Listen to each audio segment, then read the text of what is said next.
Welcome to Citizen Assembly Thunderdome, where we test ideas and hone debate skills in a real-life social political arena with the goal of holistic balance. If you'd like to participate, find out how in our podcast description. So we're going to begin with a round of introductions from our panelists. So I will start us off. My name is Megan, and I am currently coming to you from San Antonio, Texas. And my overall field of interest is restoring the family as the backbone of a strong community. And I'm excited about today's discussion, by the way, but I will go ahead and go on to Cynthia. Welcome. Would you please introduce yourself? Why, yes, I will, Megan. Thank you so much. My name is Cynthia Leonard. I'm in Portsmouth, Arkansas, and I am currently quasi-working with Egora-iop.org and Radio Hydrogen on several projects that will be promoting Egora-iop.org. Thank you so much for having me. Awesome. Thanks for being here, Cynthia. Stacey, would you please introduce yourself?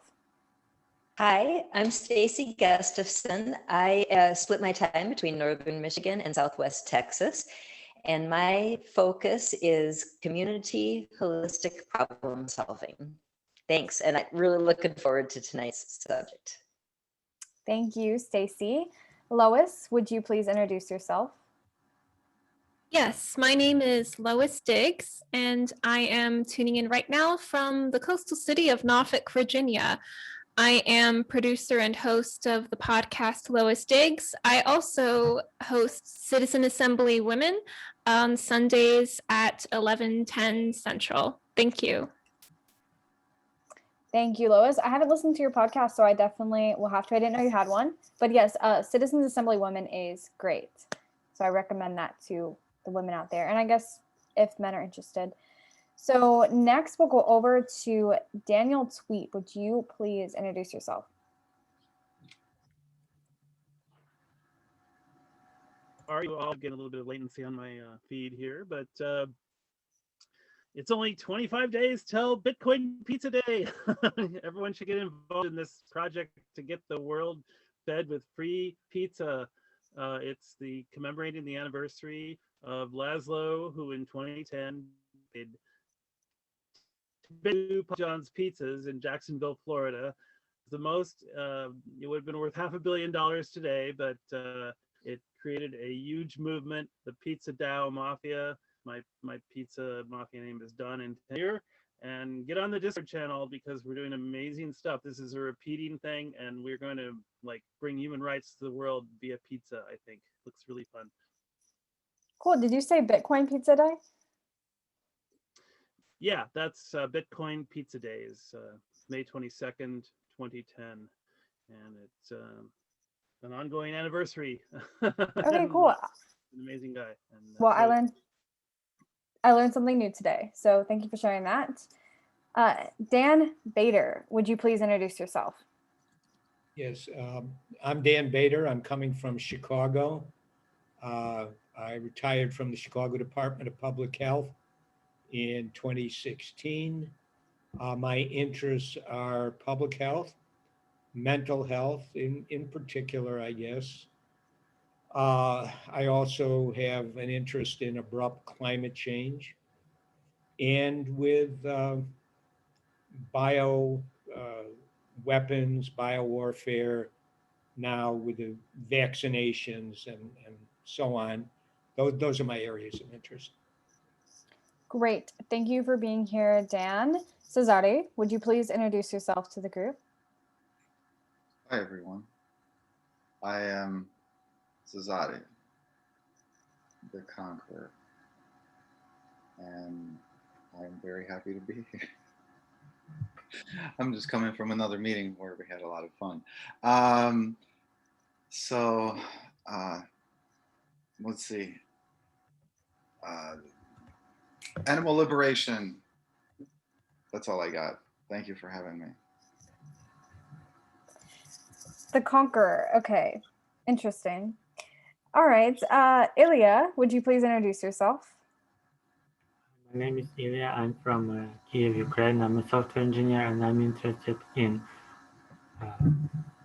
incentives and different and blockchain and AI. Great. Thank you for being here, Ilya. And then last but not least, Ramses, would you please introduce yourself?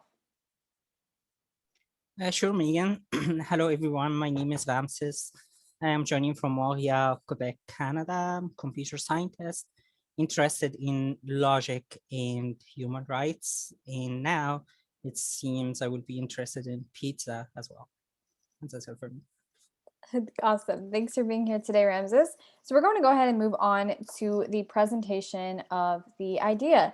So I'm going to be presenting my idea, and it's more so research on the Finnish education system, which is supposedly the best education system in the world.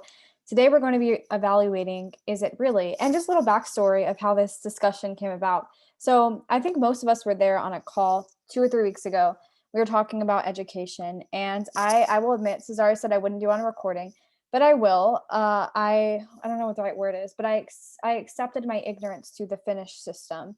So I decided to look into it, and I would just like to present the research to this group, and we can kind of evaluate it together and once again see if Finnish education really is as good as the press and other people say. So this idea is actually not an Egora, just because it's not really an idea, it's more so research, but maybe it could end up in there once it's edited a little bit. This is on my blog. So does Finland have the best education system? So in 2016, the Finnish education system was ranked #1 in the world. Sorry, I'm trying to get the camera to go at the top. Okay, there we go. Okay, so 2016, Finnish education system is ranked #1 in the world. This was by the World Economic Forum. Finnish education is famous for its autonomy, which means self-governance, shorter school days, little homework, and above all, satisfied teachers, students, and parents. The purpose of this article is to dissect the pros and cons of the Finnish education system. And at the end, I'll give you my humble opinion of it. So beginning with the pros of Finnish schooling. So schooling is not required by law until the students are 7 years old, and then they enter a 9-year compulsory school system. The typical school day for a Finnish student is between 9 a.m. to 2 p.m., and they have fewer, longer classes. So for example, in America, at least in the high school I went to, there were 7 classes in a day, and we switched every about 50 minutes. Well, in Finland, they might have 2, 3, maybe 4 classes. They kind of get to choose, but those classes last longer, and this allows them more time for focus. And then this is probably one of the most famous things about the Finnish school system, but the students have very, very little homework. They actually have the least amount of homework than any other student in the world.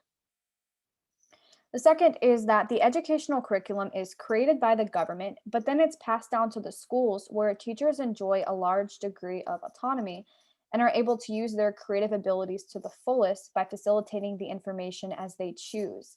So the central government has a set of standards that it wants every school to meet, and you can read them. It's very small. There's not much there. But the central government basically says to the teachers, we don't care how you teach it, do whatever you want to, but just make sure that you achieve these standards. I think that's beneficial because this leaves teachers feeling encouraged and excited rather than restrained. And also it just promotes a more fun environment of learning for the students. Next, teaching is also a highly esteemed profession. So in America, anybody could pretty much become a teacher. You get 2 years of schooling at, I believe, any kind of junior college or certificate. It's very easy to get into, but not in Finland.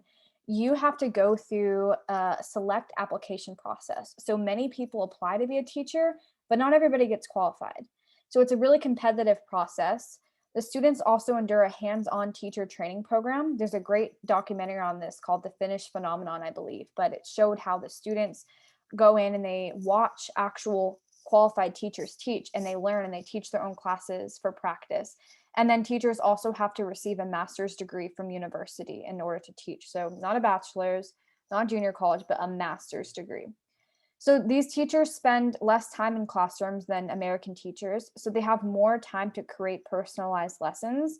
And many schools are small enough so that teachers get to know every student intimately, which is so important. And sometimes a student has the same teacher for up to 6 years of his life. Something else that's interesting is there's actually a lot of teacher lounge rooms across the school. So whenever teachers can go get a break very frequently and socialize with other teachers as well. Another big one, there's no mandatory standardized tests in Finland until the student's senior year in high school. Now, there are options that kids can take before senior year in terms of standardized tests, but they're optional, and their rankings, their scores aren't publicized, I believe. And so this decreases the competition, the rankings, and the comparisons between schools and students, and it makes the learning environment more enjoyable without the burdens of testing and your test determining your worth. Students have a regular 15-minute break in between lessons, and children spend far more time playing outside than they do in the classrooms. And Finnish educators believe that children learn best through play. And the last pro is that the Finnish government spends less on education than many other countries, despite the fact that they have smaller classes and have a lot more intimate relationships with the students. So above all, the Finnish education system is really centered around promoting an environment of learning, as we can see. But just like there is with anything, there's some cons. So when contemplating how effective an education system is, I think it's important to look at the livelihood that a typical Finnish student goes on to lead in his adulthood. So some important questions to ponder are, well, how much personal independence does he have? How self-reliant is he? Does he have a well-connected, loving family life? And what is his relationship like with himself? So just questions to think about. But going into the first con, so destruction of the family. The profound demographic and economic changes that occurred in Finland after World War II affected the Finnish family. So let's take a look at some of this stuff. So point number one, the Finnish family size is decreasing. So according to Statistics Finland, the family size in Finland has been decreasing steadily since as early as 1960, when the average number of people per family was 3.72. As of 2019, that number was 2.74. Okay, point number two, fertility rates are dropping. So in 1820, the fertility rate, or the number of children born per woman, was 4.55. In 1920, that number was 2.87. And in 2020, the fertility rate fell to 1.37. So this is actually, we're going in literally the negative direction now, of negative 1.4% from the year prior, and they continue to drop an average of 1.4% each year. We also have the number of childless couples growing. So the number of families formed by opposite sex married couples and children fell by 7,960 families from the previous year. So in 2018, there were 1,191,297 persons living alone, or 28,989 more than in 2017. So 73% of the population belonged to a family, which is 21,503 fewer than the year before. And overall, the share of persons who belong to a family has been falling steadily. Another piece of evidence that the number of families without children is growing. So the number of families formed by childless cohabiting couples, which are people who live together but aren't married, increased by 2,530. The total number of families with children was 562,000, but that number declined by 4,300 from the year before.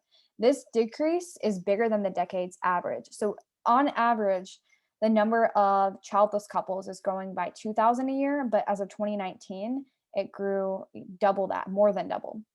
And the most common family type was a married opposite sex couple without children. So some other interesting things. Marriages are declining.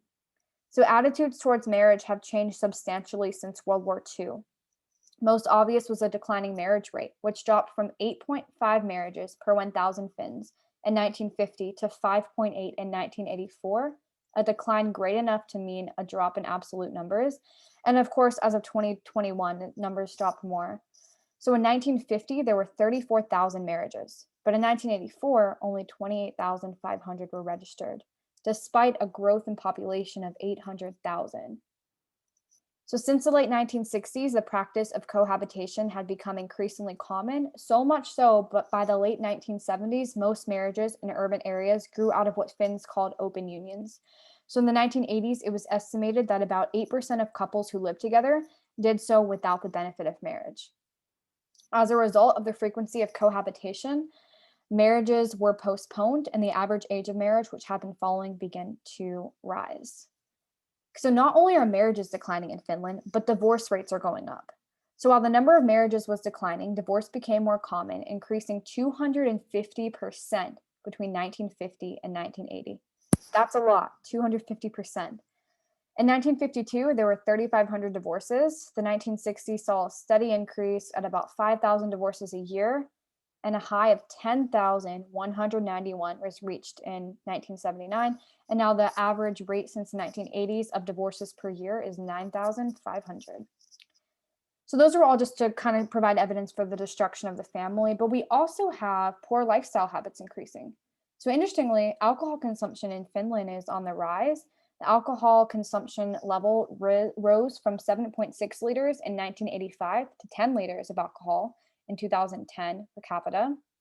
And although this consumption is average to other Western countries, binge drinking, especially with teenagers, has remained a characteristic of Finnish drinking habits. We also have obesity on the rise. So Finland ranks the highest percentage of adults who are overweight, and the number of overweight 12 to 18-year-olds has nearly tripled in the past 4 decades. They're obviously not alone in this. In most countries, right, obesity is on the rise. And then suicide mortality. So Finland has generally been one of the highest in Europe, ranked number 51 by the WHO. And the last con of Finnish schooling that I would like to address is increased dependency on the government. So a gradually expanding welfare system could manage an ever greater portion of the family's traditional tasks. And I want to stop here and hone in on the fact that when Finnish children spend most of their childhood before school in government-sanctioned daycare centers. So they're already away from their family, being raised by the state in that way. They do play a lot. They learn through play, but before they go to school, they also have free healthcare, free lunches. So the government is really like Big Brother. The government funds everything for the most part. Or not everything, but the government funds a lot of the basic needs. But continuing this, so this gradually expanding welfare system made couples less dependent on the institution of marriage. Government provisions for parental leave, child allowances, child care programs, and much improved health and pension plans meant that the family was no longer essential for the care of children and aged relatives. So that was a lot. I threw a lot. I'm going to put it in the chat if anybody wants to refer back to it.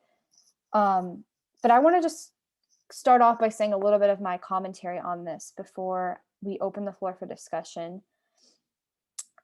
A little analysis. So I find it interesting how the mainstream media paints the Finnish culture as having the best education system and the highest quality of life in the world. But one can't help but wonder, how are these factors determined? Are these factual statistics, or is it propaganda pushed by governments and major news outlets in hopes to inspire a worldwide socialist revolution to further drive the masses to accept a unitary world order, or the new normal as we're hearing today? Being able to perform well on tests like the Finnish do, the PISA tests they're known for ranking highly, and launch a career are not signs of a successful education, but rather a successful indoctrination. Knowing words and numbers is not intelligence. Intelligence is being in tune with reality, and only in reality do we find those things that are real. Family, community, and all things derived from nature, all things that make a human's life meaningful. Let me end with this. The historians Will and Ariel Durant reason that what makes life well, or life well lived, the good life, so to say, are a combination of 4 key pillars: health, wealth, love, and happiness. And I'd be interested to see if anybody agrees on those basic, or disagrees on those basic principles. Health being in physical and mental longevity, wealth being financial security, self-sufficiency on a family level or independent level, love having to do with marriage, family, friends, and communities, and happiness being a result of the previous 3 done well. As statistics show, Finnish families are declining, marriages are falling apart, divorce rates are skyrocketing, women are having less children, the people are dependent for resources and thus enjoy no personal isolation or personal independence, 2 things that are very important to live a fulfilled life as an individual. So how is it then, I wonder, that the Finnish quality of life and education is reportedly superior if they're failing at the fundamental purposes of what it means to be human? One of my favorite quotes by John Taylor Gatto is, "Gathering themselves to pursue individual, family, and community dreams consistent with their private humanity is what makes them whole. Only slaves are gathered by others."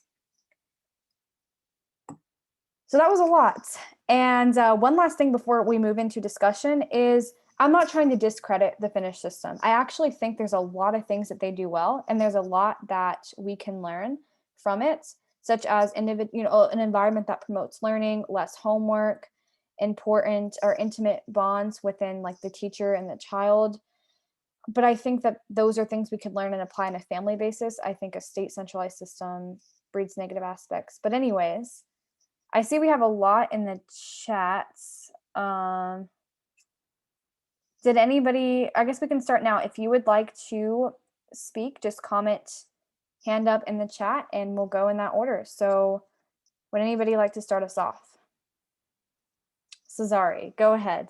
I'd like to see who agrees with this idea. Oh, you're right. I forgot to do that, didn't I?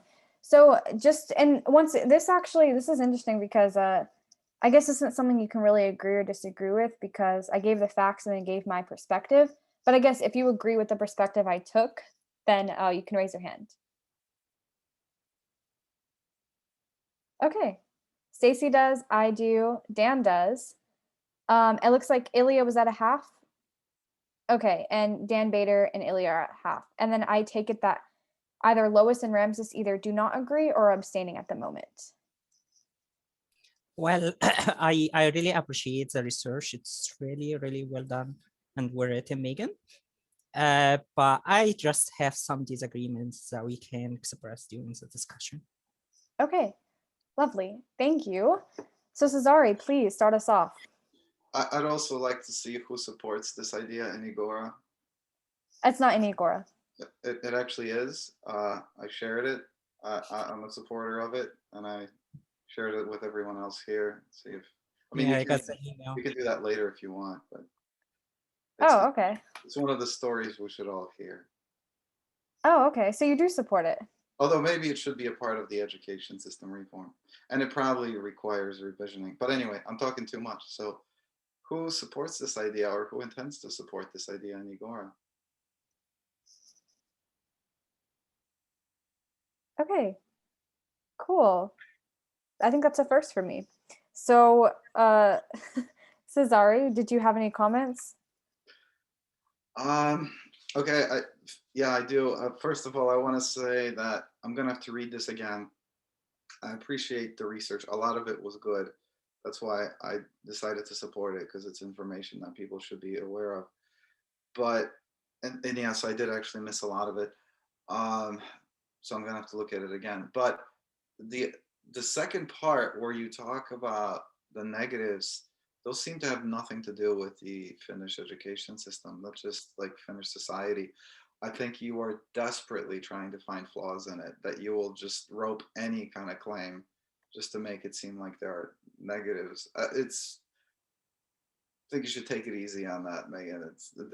Because the stuff about families declining, that has nothing to do with education. That's just with modernization of society.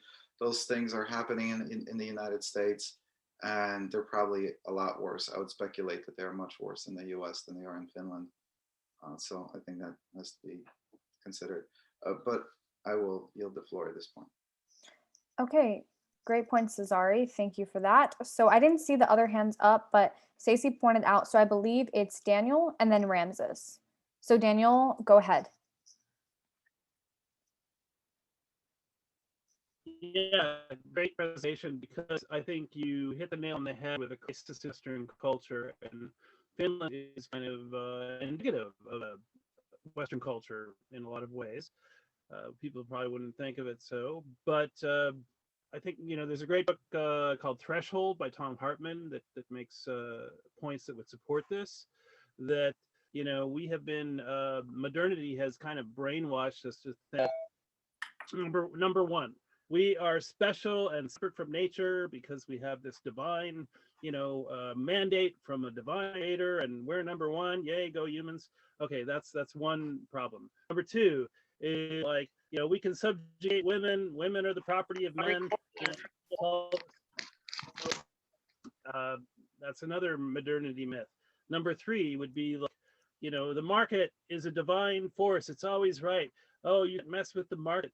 Whatever the market says must be correct, and there's another point, but I think those three are pretty well entrenched in modernity and need to be reckoned with.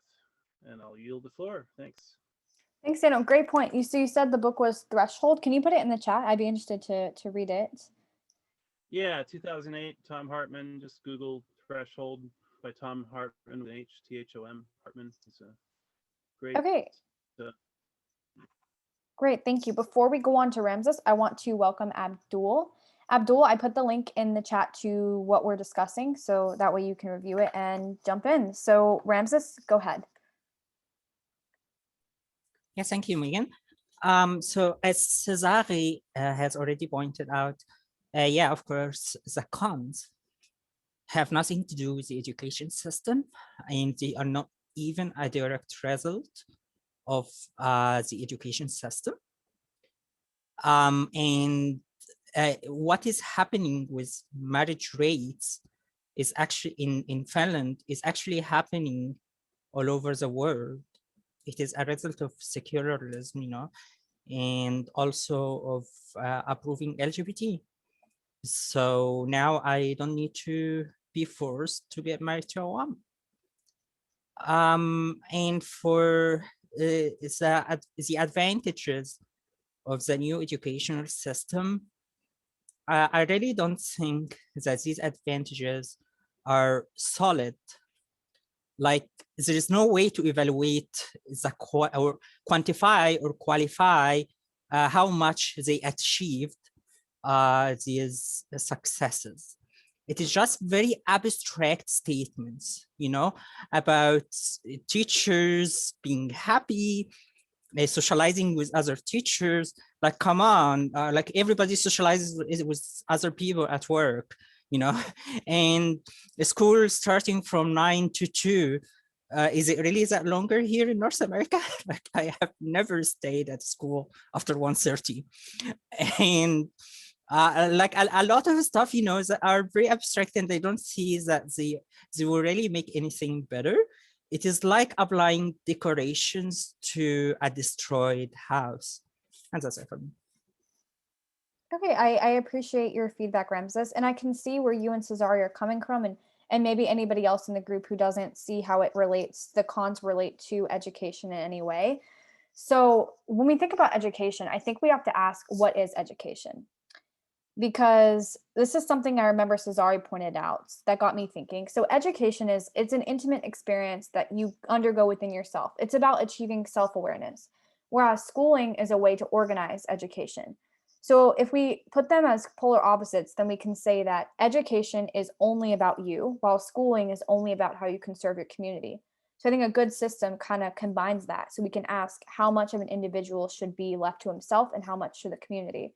So I think at a basis level, though, education, as we commonly say it, I think we're referring to schooling in Finland. So just if we talk about how do any of those cons relate to schooling in any way, well, schooling, yeah, what Cesare said, schooling is about taking your gifts and helping you shape the community, or training you to fit in the community by recognizing your gifts when done right.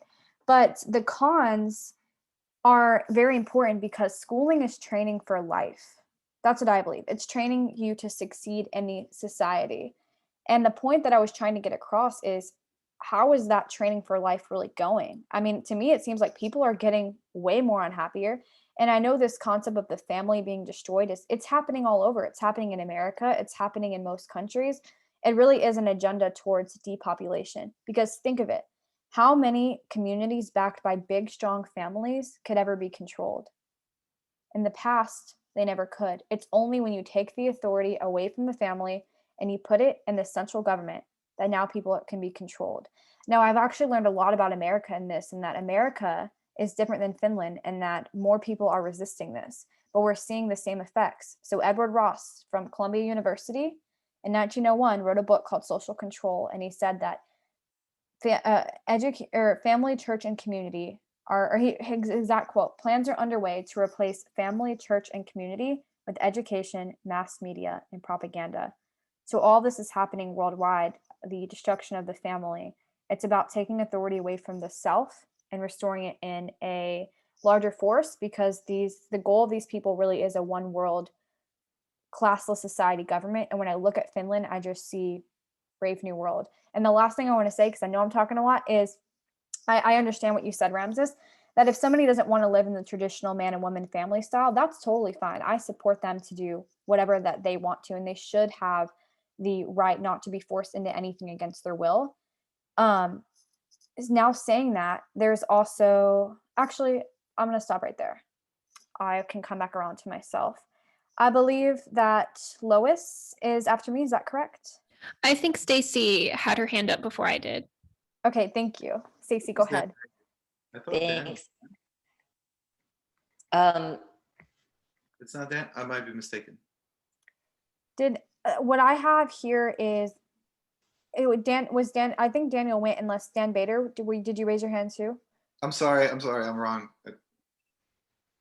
Yeah, I did. I put it in the chat. Okay, I'm so sorry. I did not see that. So we'll go to Stacey, then we'll go to Dan. Yeah. And then to Lois. Okay, Stacey.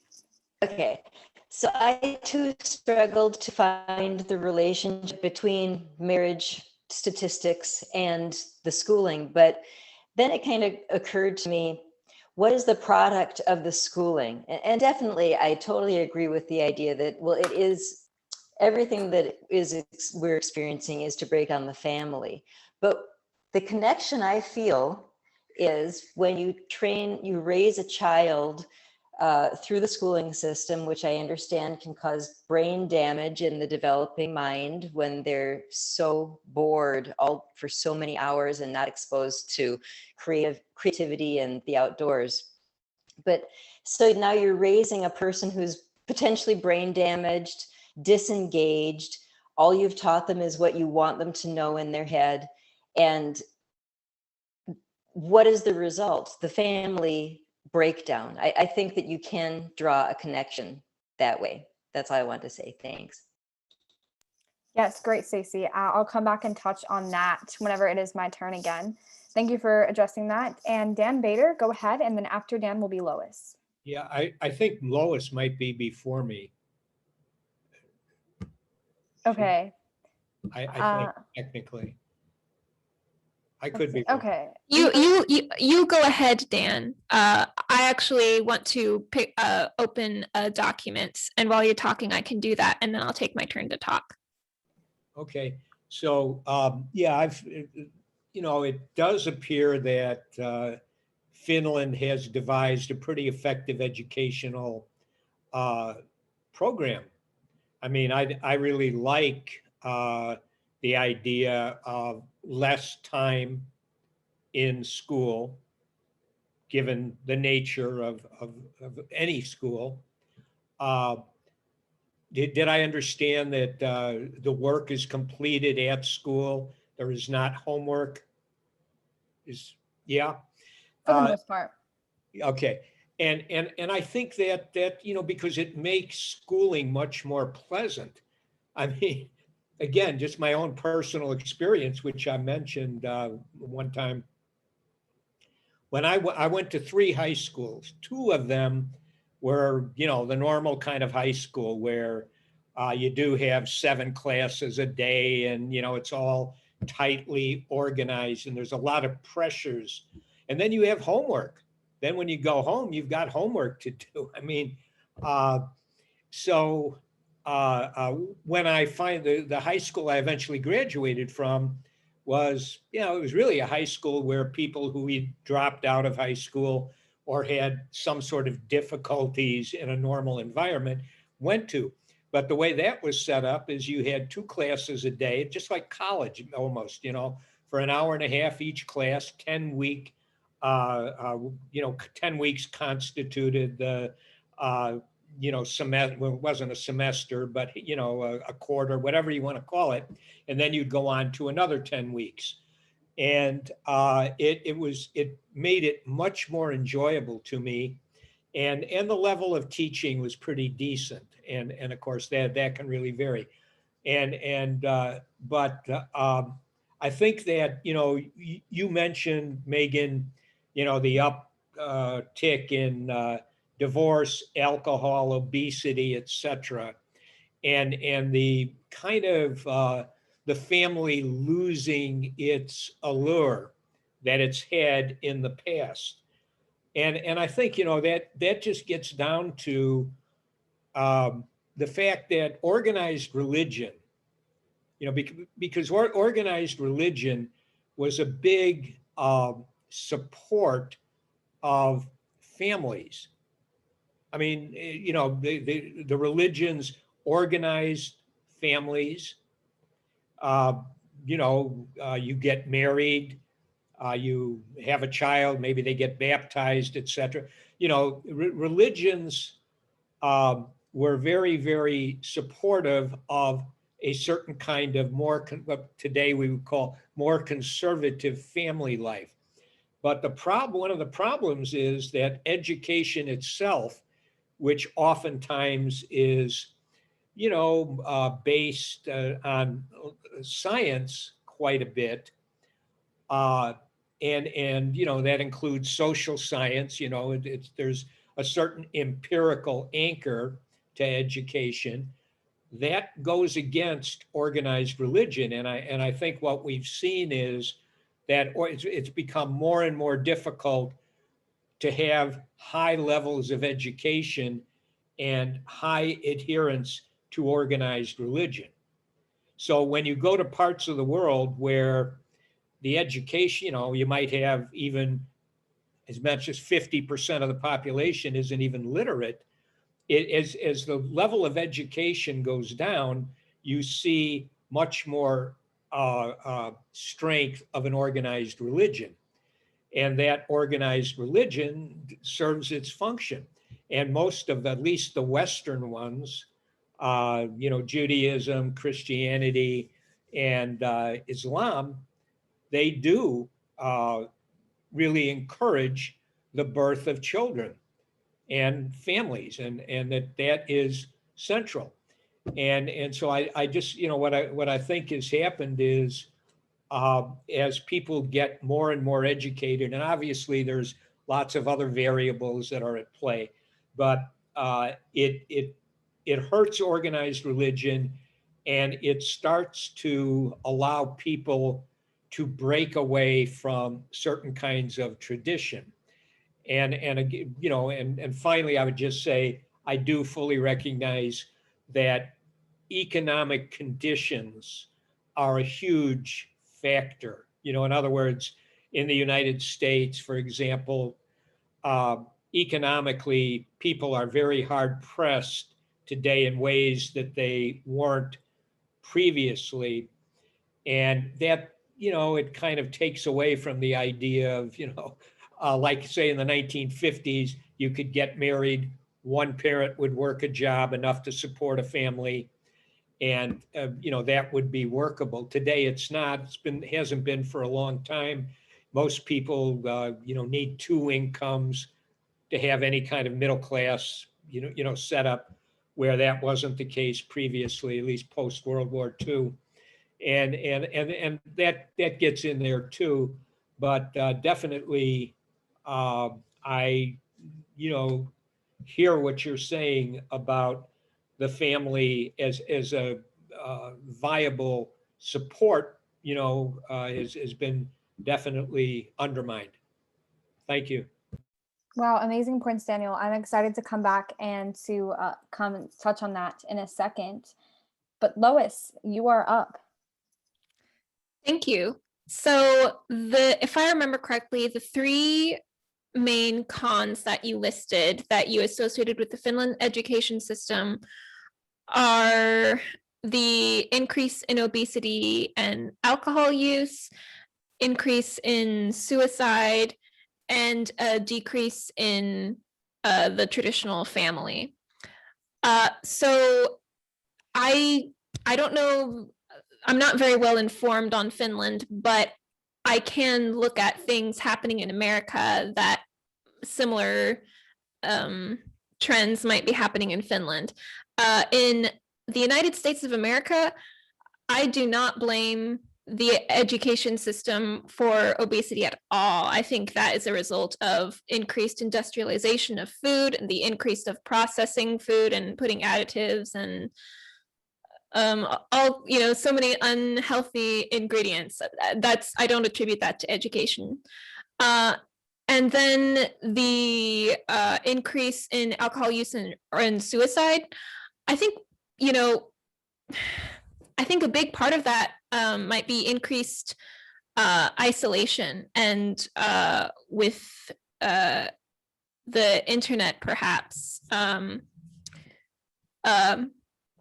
Relationships online have in many ways supplanted real interpersonal in-person connection with humans. And that's just really one part of a bigger complex problem. But for the sake of time, my point is that there are other causes for this.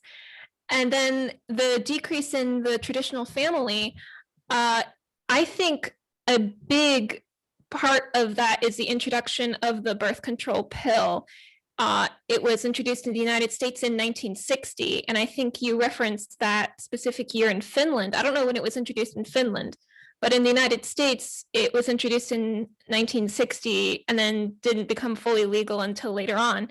And as a result of that, a direct influence was that cohabitation increased, marriage was delayed and decreased, and divorce rates increased. All of these things can be traced to that. However, one other result from the introduction of the birth control pill for women is that education rates and graduation rates for women increased. So, and I think you said, Megan, that just because someone answers all the right things on a test, it doesn't mean that they have a successful or good life. Some people would see a graduation as a mark of success. Others might not. I guess maybe depending on what the school system is and what the surrounding culture is.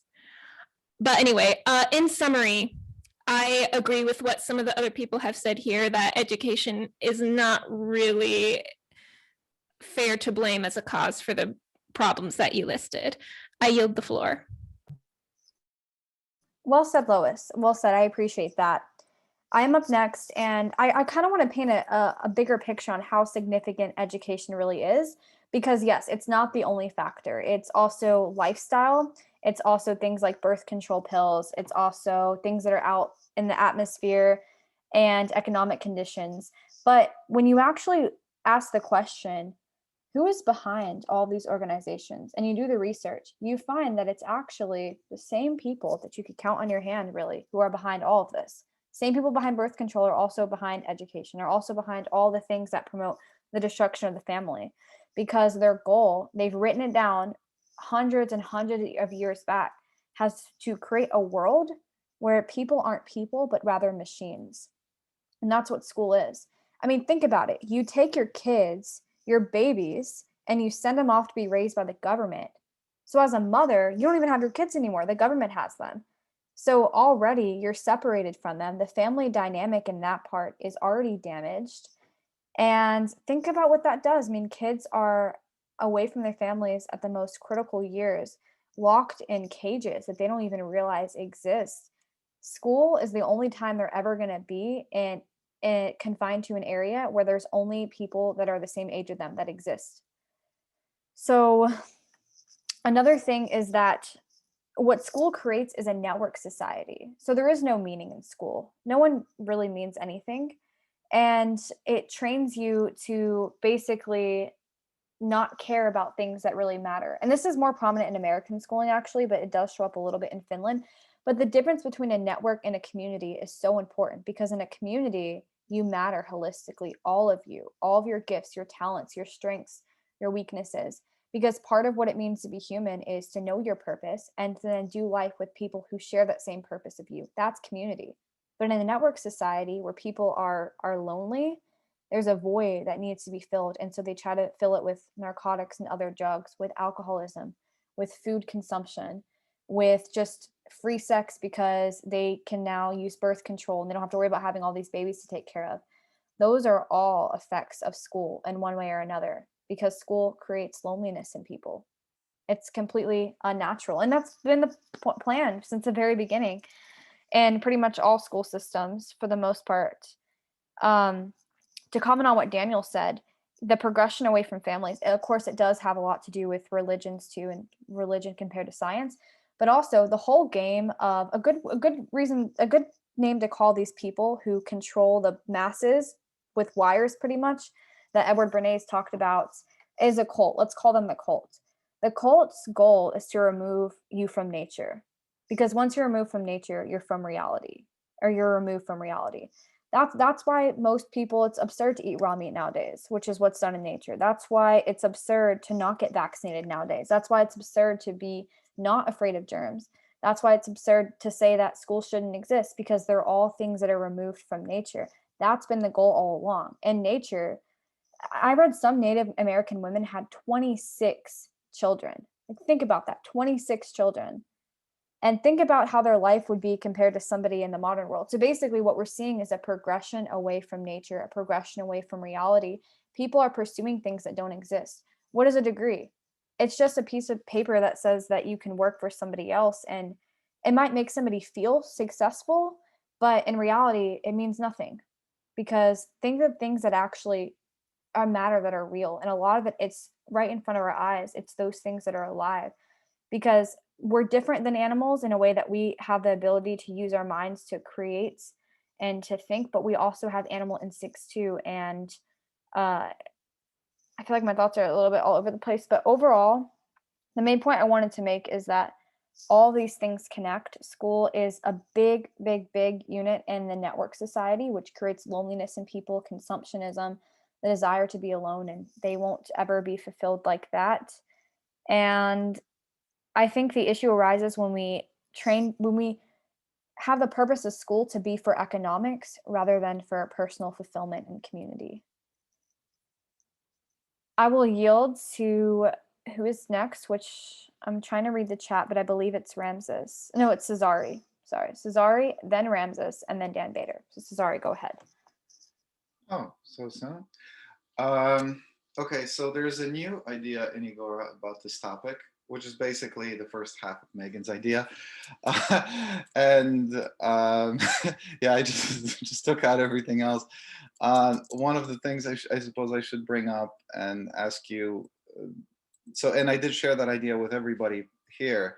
I did remove your name from it, because before I put your name in it, I did remove your name from it, because now it's like taking partially of what you said. Although maybe I should have included the link to your blog about it. Maybe that would have been a better thing to do, but that can be done in the comments. So if it's, because I presume that this is copyleft, because we're discussing it at Citizen Assembly. So otherwise, why would somebody say something that's copyrighted, right? So anyway, so that idea is there. I think, the only thing that I edited was I changed the his to their. That enculturated sexism that you have in your mind, Megan. I thought that we need to move towards a more fair society. So I used gender neutral words. So that's one improvement I also included. But the other thing I just want to, do you not feel like Sisyphus? I mean, when you read like the first line of your idea, everybody likes it. The teachers, the students, the parents, everybody. Like it's like if you went to Finland and you'd be like, take your kids out of school, everybody. You have to teach them at home. They would look at you like you're a crazy person. I mean, like, they would be like, what? We have created this miracle of education, and you want to put us back in the, I want to say the Stone Age, back in the American age? You know, like, I mean, come on. Like, you got to realize, like, when you lost, like, you just got to go with the flow sometimes, Megan. I'm just trying to save you some work. But other than that, I really appreciate the information you shared. I yield the floor. Okay. Thanks for your input, Cesari. Next is Ramses, I believe. Go ahead. So of course I agree with Dan Bader, is that religion was a substitute of school, but that was before I think nowadays it is not really a threat, especially, of course, in the Western world. At least here in Canada, like everybody is an atheist. But of course, in Islamic countries, it's the opposite. So probably we can do the move here in the Western world first until we conquer Islamic countries and change them.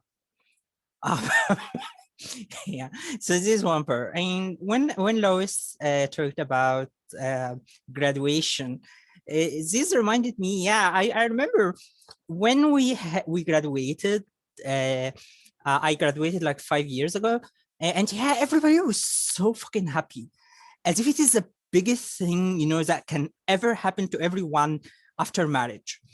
And then I realized that they were happy because they can finally get married to each other. So my best friend at the class is now married to my best female friend, and guess what? They live here in Montreal, and I know like 4 or 5 couples made it out of the classroom, and maybe this is the only advantage that we got out of school. And last thing to mention, everybody is happy in Finland. They say exactly the same about Canada. Like everybody is very happy in Canada. And you know, here the standard of living is very high. There are no poor.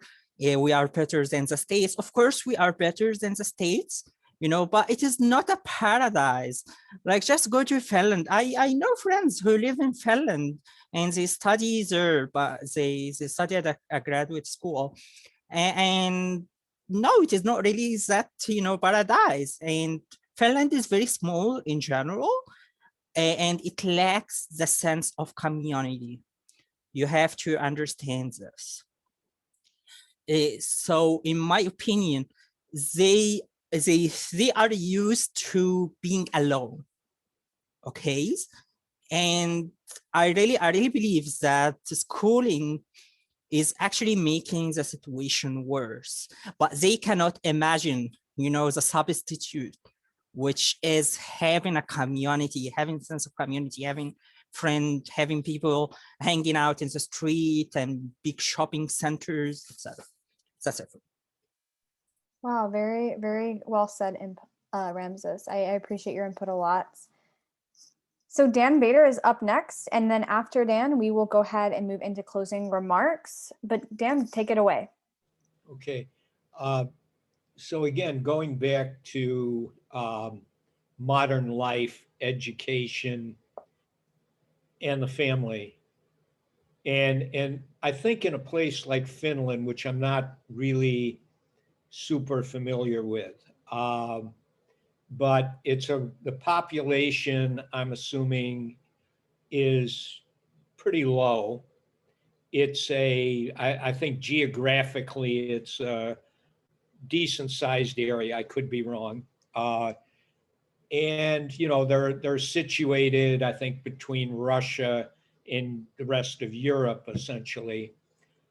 And of course, it has a certain climate, which is in some ways depressing relative to other places. But it's a place where it's not known for organized religion. It is known apparently for high educational achievement, their educational system. And it's going to be very much tied in with science and empirical thought. And so in terms of the increase in, you know, divorce, alcohol, obesity, and you know, the problems that you see in so many places, I view a lot of that as an adaptation to stressors, some of which are economic, others are climate-based. And you know, in Finland, I always, you know, because one of my interests is abrupt climate change. And when Trump became president, maybe this was in 2017 or 2018, he was having a news conference with the president of Finland.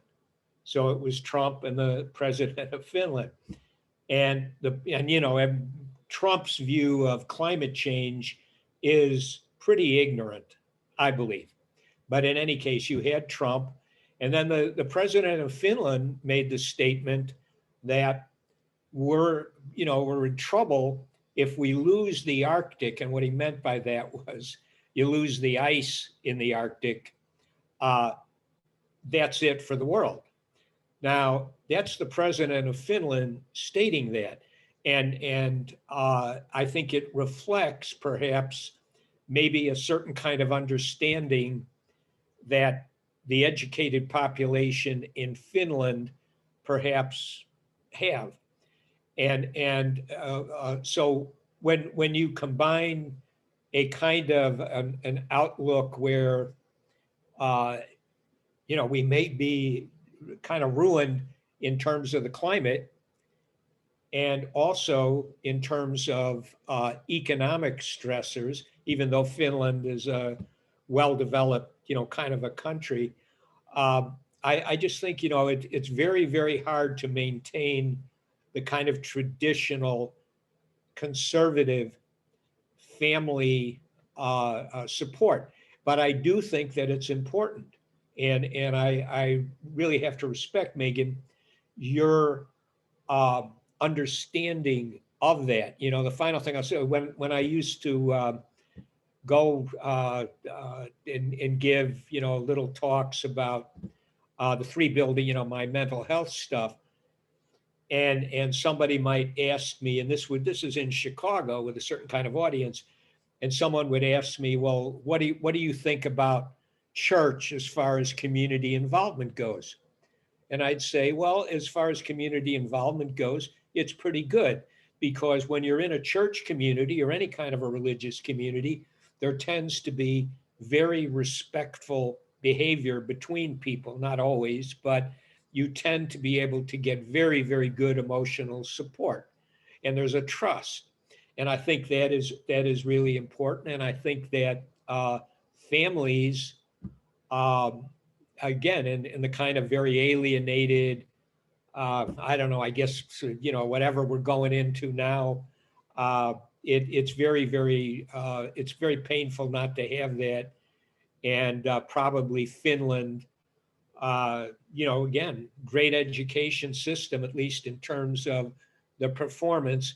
And I suspect their understanding of the world, which is usually not necessarily measured in the testing process, is probably much higher level. They probably know much more than, say, the American population as to what actually maybe is going on in the world. Anyway, that's my last say. Thank you.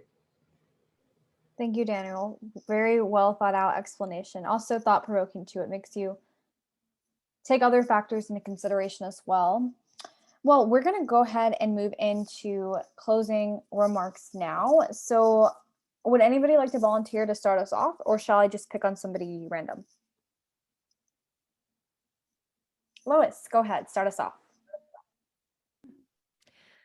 Well, in closing, first, I would like to thank you, Megan, for that presentation, your research and writing. Thank you for the time you put into it, and the way you presented it was all very nice. And thank you for sharing. And I really didn't know much of anything about Finland's education system. Now I know more, so thank you. But I would like to repeat what I think Cesare put in the chat, and that is that Finland is a very happy country. In my memory, it is one of the top ranked as one of the happiest countries in the world. And the idea that school creates loneliness in people, I'm hesitant to agree with that. And that may be fed by my own personal experience, because when I was homeschooled, it was very, very independent. I was basically handed my books for the year and have fun, very hands-off learning. And I actually found higher education to be more of an intimate experience than my homeschooling had been. That's not everybody's experience, but that's just my experience. And then also, I would like to know more about the origin of the Finland's government school system, because you have shown us, Megan, more behind the genesis of the American public school system. But although we know more about how Finnish children gained their education, we don't know how the system began and what motivated its beginning, and whether it's similar or different from America's beginning. So thank you again. I yield the floor. Good discussion. Thank you, Lois. Good points on that. Yeah, I've looked into a little bit of the history. It's hard to actually find unbiased history from the Finnish education system, but I'll work on continuing it, and maybe in the future we could do another presentation about that. Daniel Tweed, I saw you had your hand up, so would you like to go next? I'm sorry about my audio. I don't have a dedicated mic, but yeah, Megan, great presentation. I mean, I thought you were going to say, "Oh, Finland is like so advanced. We should all be Finland." And the way you pulled a double backflip with a half twist, was like Olympic quality rhetoric. And but I think yeah. I mean, we need to. The bottom line in all governance right now is the free market works, but it doesn't work when you let it be monopolized and controlled in stupid ways. And one of the ways by not invoking true cost pricing. In economics, it's called negative externalities, okay?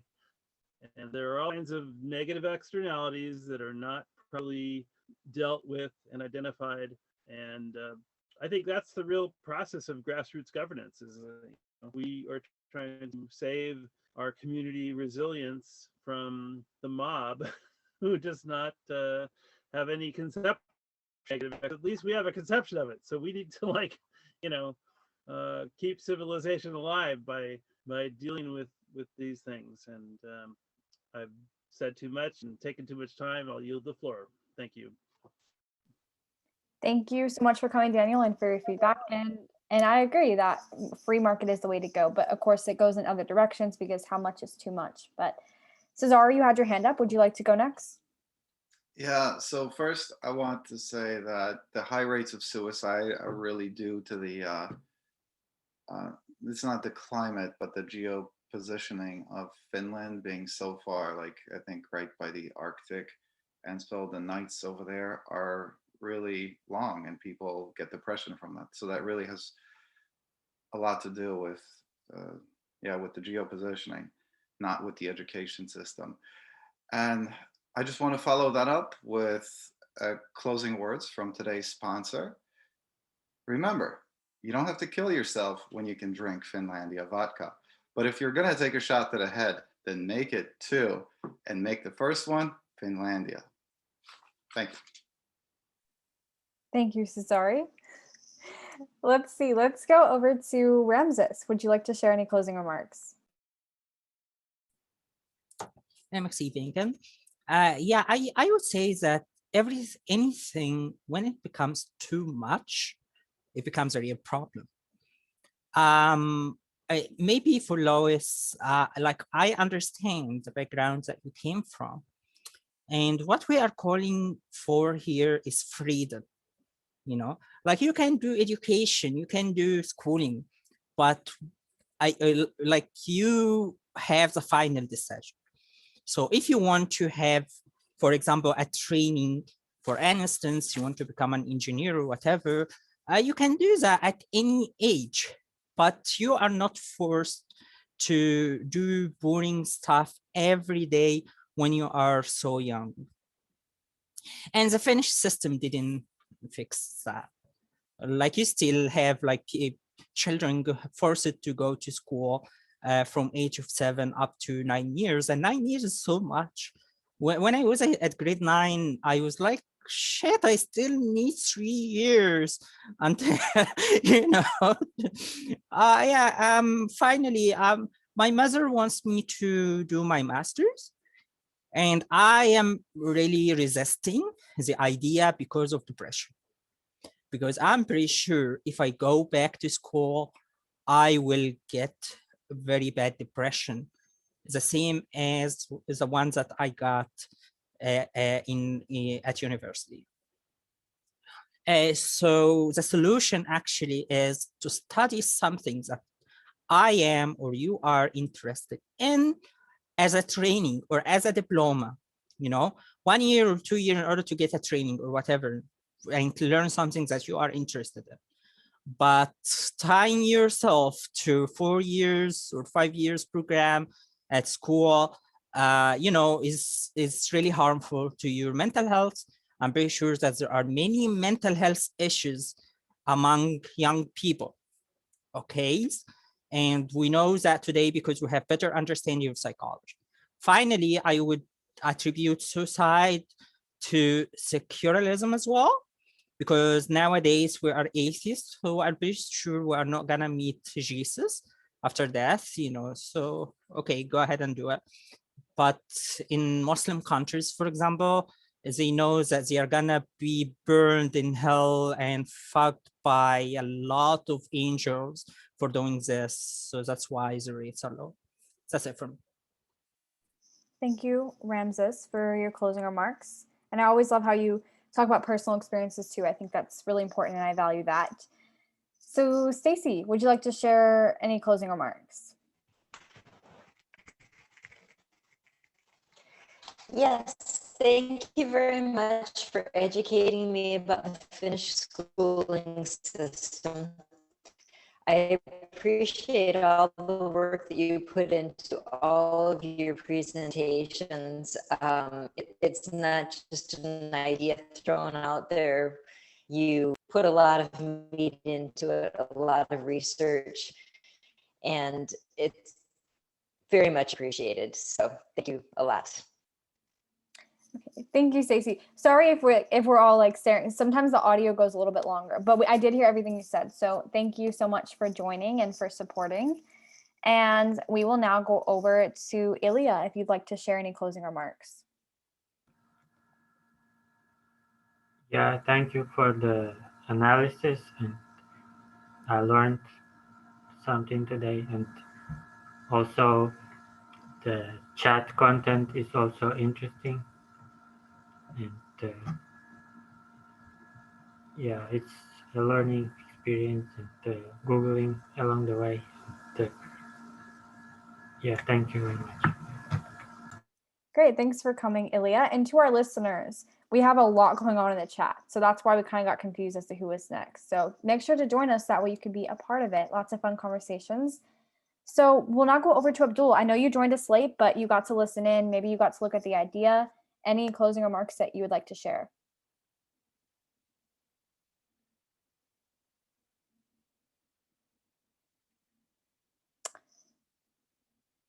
Okay, I'm not sure if you were with us because you're on mute and the camera's off. So Abdul's in Ghana, and we're working on getting his community a water well, perhaps. And but he's a great guy, and yeah.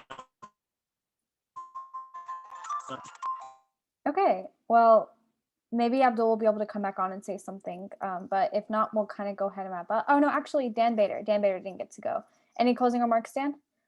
Yeah, just again, thank you, Megan, for putting out a topic which is interesting, and for doing the work, and kind of, we've been talking about education for a number of weeks actually, and it came up and you pursued it. I really respect that.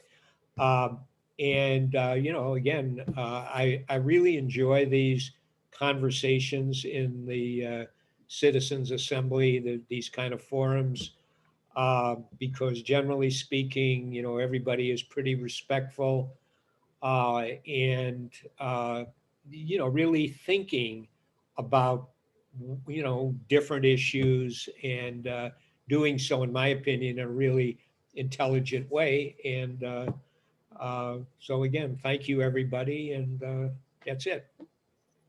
Thank you, Dan. So now it's up for my closing remarks. So once again, when we talk about schooling, Stacey mentioned this earlier, it's not just about the procedures of school, it's actually about the products. We have to ask, why are we sending children to school and what kind of livelihoods do we hope that they lead? And that's why I talked about as the cons for Finnish schooling, the livelihoods that these people are leaving, or the livelihoods that they're leading, because that goes to show how effective the education system is. I mean, think about it. If kids spend 9 to 2, so that's 5 hours a day, 5 hours a day for, let's say, 9 months a year, for at least 9 years of your life, that's a lot of time. And that does shape you as a person. It's just like somebody saying that the food they eat has nothing to do with their health, or like if they have some kind of ailment, they're like, oh, it's not the food I'm eating. It's obviously the food that you're eating. So it's that same kind of thing. School is very, very effective. And one book I recommend, I talk about it a lot. It's called Dumbing Us Down by John Taylor Gatto, who was a former school teacher for 30 years, not in Finland, but in America. And he talks about his experience and what he learned. And he's done a lot of research too. And specifically, I recommend it to Lois because he really talks more about how school really does create a network society and the feeling of loneliness. And he just has a fascinating perspective on that. I will end just by repeating one thing that I wrote in the article, is that Finnish families are declining. Marriages are falling apart. Divorce rates are increasing. Women are having less children. The people are dependent on the government for resources and thus enjoy no personal isolation or personal independence. Two things that are very important to be an individual. So how is it then that the Finnish quality of life and education is reportedly superior if they are failing at the fundamental purposes of what it means to be human? Thank you again to everybody for coming out and to our listeners. So this idea is now in Egora, as Cesare put it in. He put 2 of them in. One of them, he literally just put the pros. So, I mean, if you'd like to look at that, go ahead. And actually, I think I forgot to do see if anybody changed. Is that right? Is that why you're raising your hand, Daniel? I just thought I was going to get to make a closing comment, and I thought I got skipped. Did you go? I don't think so. I think so. And if there's anything else you'd like to say, add on. Yeah, you were like the second one to go. But if you have anything else, go ahead. Oh, yeah. I mean, number one, I put a lot of these comments in the comment section, which I'm sorry people can't read. But we are the defenders of civilization. And to compare having the civilization to not having one is kind of like a, I don't know what they call it in argumentative logic. It's maybe a Trojan horse or stalking horse, but that needs to be brought into the idea. And I'm sorry, I did go already, but I just want to say that we are in a fight for the future of humanity, and we need to take it really seriously. And you can't have these pat solutions and just like say, oh well, it's all proven and settled now. So okay, yeah, maybe I did go. No, that's okay. We appreciate your input, Daniel. And that reminds me too, to take a final vote. Who is in general support of this idea?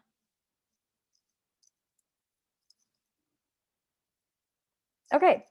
Is anybody in disagreement? Okay. And is anybody supporting this idea in Egora? I'm not yet, but I will. You will never be able to do that because Sadai has deleted the first idea and he kept the second. Everybody should downvote the first idea, because how can you talk about the effectiveness of Finnish schooling but only list the pros? But anyways, Cesare, if you'd like to research cons of your own, feel free to and add to it. But once again, thanks to everybody for coming out. And for our viewers and listeners, if you like this idea, don't forget to support it in egora-ilp.org. In Egora, you will also find the information for our upcoming meetings. We host a variety every week. And last but not least, find us on Facebook at facebook.com/groups/Citizen Assembly.